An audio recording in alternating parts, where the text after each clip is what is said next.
Hi, welcome back po sa ating YouTube channel. Mag-subscribe lang kayo at hit ang notification bell para updated kayo sa mga videos na i-upload ko. So, ang topic natin ngayon is magtuturo ko sa inyo ng basic modeling ng bahay or magtatayo ng building gamit tong SketchUp Pro. So, magpa-practice lang rin ako dito kasi di naman tayo kagalingan dito. Papakita ko lang sa inyo yung mga basic nating pwedeng magawa dito sa bahay. So, itong SketchUp Pro pala, parang ito ata yung first step ng mga nag-architect o yung mga gustong matuto ng AutoCAD. Dito muna ata sila nagpa-practice. O, di ko rin alam eh. Basta yung AutoCAD naman is ano yun, application siya na pwede kang gumawa ng digital blueprint ata doon, mga design sa building or bahay, mga something like that. Yan. So, kung gusto nyong matutunan to guys, tapusin nyo lang tong video na to. Pasok! Intro!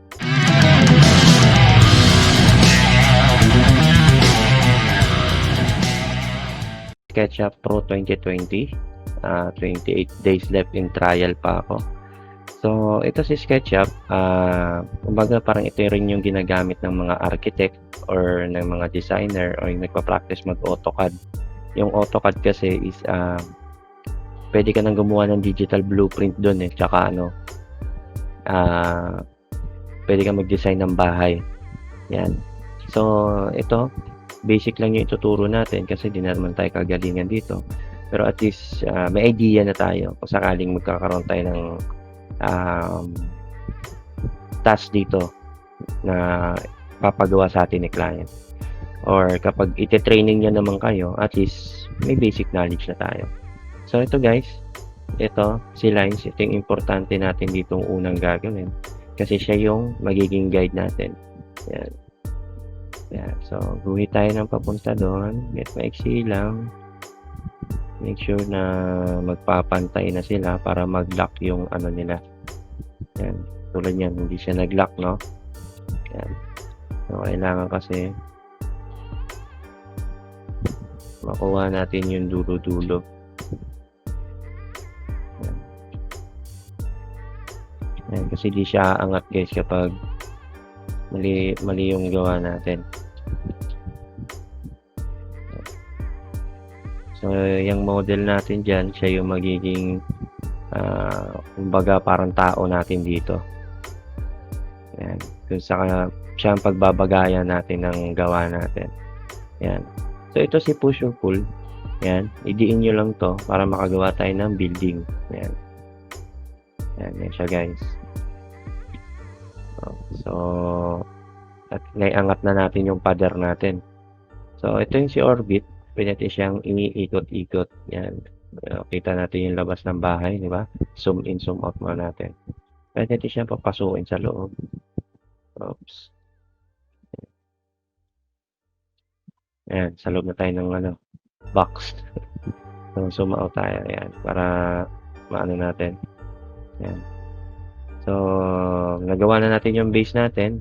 Di man ganun ka-perfect, pero at least may base na tayo. Ayan. Tapos, gawa tayo ng bubong. Tapos, orbit ulit natin. Yan. Tapos, atake natin to kung pwede. Tingnan natin kung pwede ba natin itong hatakin. Para malaman natin yung sukat.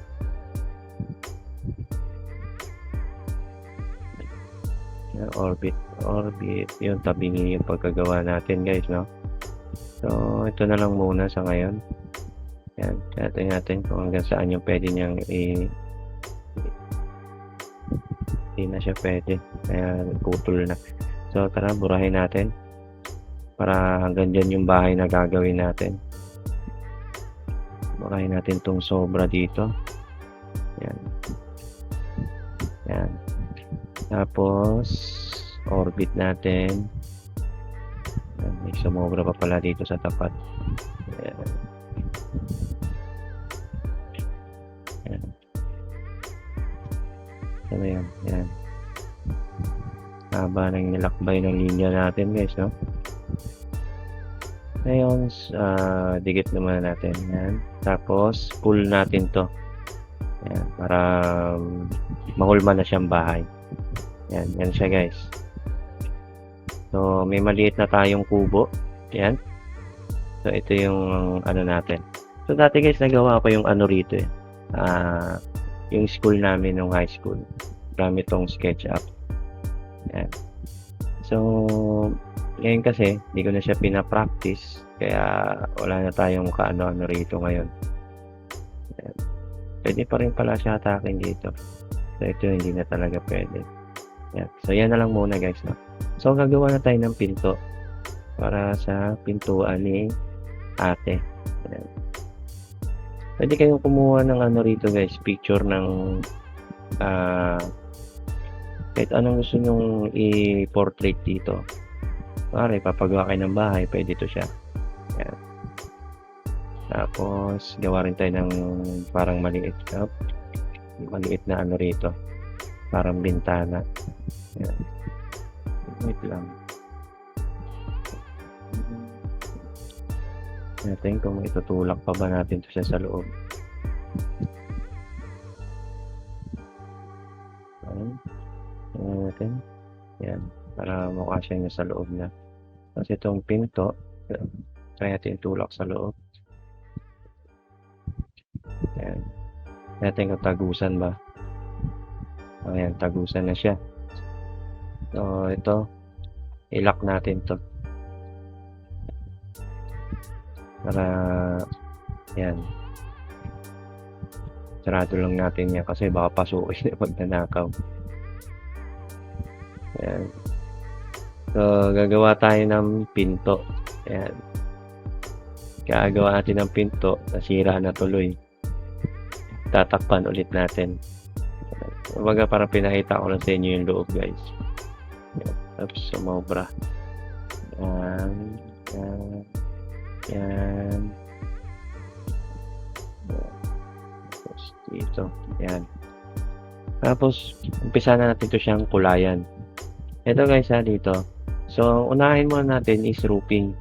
Teka, ito yung ano guys orbit para makita natin yung ano. Yan. Ito siya yung pang ikot-ikot ganyan yan. Kasi ito yung pang alsa. Pang hatak ganyan. Yung iba rito, hindi ko pa nga ito nagagawa. Ayan, no? Hindi pa ito siya natitesting kung para saan to. Ayan. Ako, para saan yan. Bukahin na lang natin. Ayan.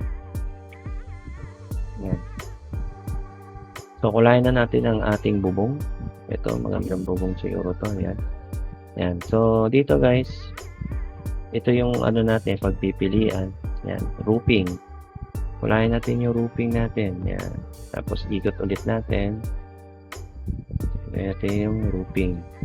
Tapos ikot ulit. Yan. Para makita rin natin yung likod. Yan. So, balik tayo. Yan. Tapos kulayan natin yung pinto. Window muna tayo. Window covering. Yan. Yung window natin. Yan. Tapos dasan mirror. Yan. Ano lang yan. Blind wood light. So, dito tayo. Kulayan naman natin yung pader. Yan. Pader naman yung kulayan natin. So, mini tayo. Ito. Yan. Ikot ulit natin siya gamit yung orbit. Yan. Ay, tama ba? Baka tayo. Yan. Tapos yung pinto, hanap na lang tayo. Mamaganda sa pinto. Yan. O, yan. So, may gate na yung pinto natin. O, yan. Yan, guys. So, ito, di lang natin makuha pa to. Kasi, pa-practice pa lang naman tayo. Tuturo ko na lang sa inyo yan next, ano natin. Yan. Next tutorial. So, ayan na si ate guys. Ngayon, lagyan natin ito siya ng parang puno. Design na puno, no? Yan. So, Kung wala pa kayo nun, i-download nyo lang siya sa 3D Trees SketchUp. Search nyo lang siya sa Google, guys. Lalabas na yan. Tapos, download lang kayo doon kung anong model ng SketchUp nyo. Yan. Yun lang rin ang i-download nyo. Tulad nito, 2020. So, kung na-download nyo na, ito, punta kayo sa file. Tapos, import. Yan. Ayun. Yan. Hintayin lang natin. Kasi naglo-load pa yan. So, ayan na yung puno natin. Yan. So, subukan natin adjustan kung ma-adjustan pa ba to. So, hindi na siya ma-adjustan, guys, no? Ito pa gamay ito. Paano? Ay, yun lang. Yan. Paano natin siya paliliitan? Yan. So, yan yung puno. Yan. Close click lang natin to. Yan. Ayan na, may puno na tayo, guys. Ayan na. Yan. Tapos, nagyan din natin siya ng mga halaman, no? Yan. Pwede nga pala kayo gumawa rito ng fences, guys. O mga gate yan. Pwede nyo ipalibot yan. So, ano lang kayo, medyo galingan nyo lang yung pag research nyo. Yan, tungkol dyan. Tapos, wait lang natin yung dinownload nating halaman. Nag-not responding pa siya. Ayan. So, ito yung halaman. Lagay natin dito. Ayan. Tapos, balik.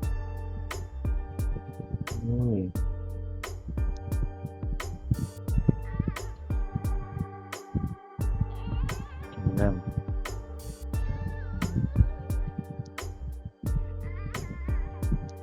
Itan ulit natin. Yan. So, click ulit natin to. Yan. Yan. So, may halaman na sa pinto ni ate. Tapos, sa panghalaman, may halaman pa tayo rito. Pwede pa natin ito lagyan ng mga kotse, guys, eh. So, ito lang muna. Basic lang muna tayo. Yan. So, yan. Ito na yung halaman. Yan. So, yan. That's it. So, basic lang muna yung tuturo natin dito sa Google SketchUp. Pwede nyo gayahin yung itsura ng bahay nyo rito. Yan. Yan. Ano niya. Yan, guys. So, hindi lang ito siya ganun kalupit, guys, ha. Iba nga dyan, talagang isang mansion yung ginagawa nila dito. Pero ito, basic lang muna sa atin kasi hindi naman tayo kagalingan dito. Tsaka paglalaan mo ng oras to at tsaka kailangan mataba yung utak mo rito. So, isi-save natin to siya. Kaya, ito, punta tayo sa file tapos export natin 2D graphic. Yan. So, pwede siyang JPEG, PDF, TIFF, PNG. So, sa JPEG lang muna tayo. House sample. Yan. Export natin.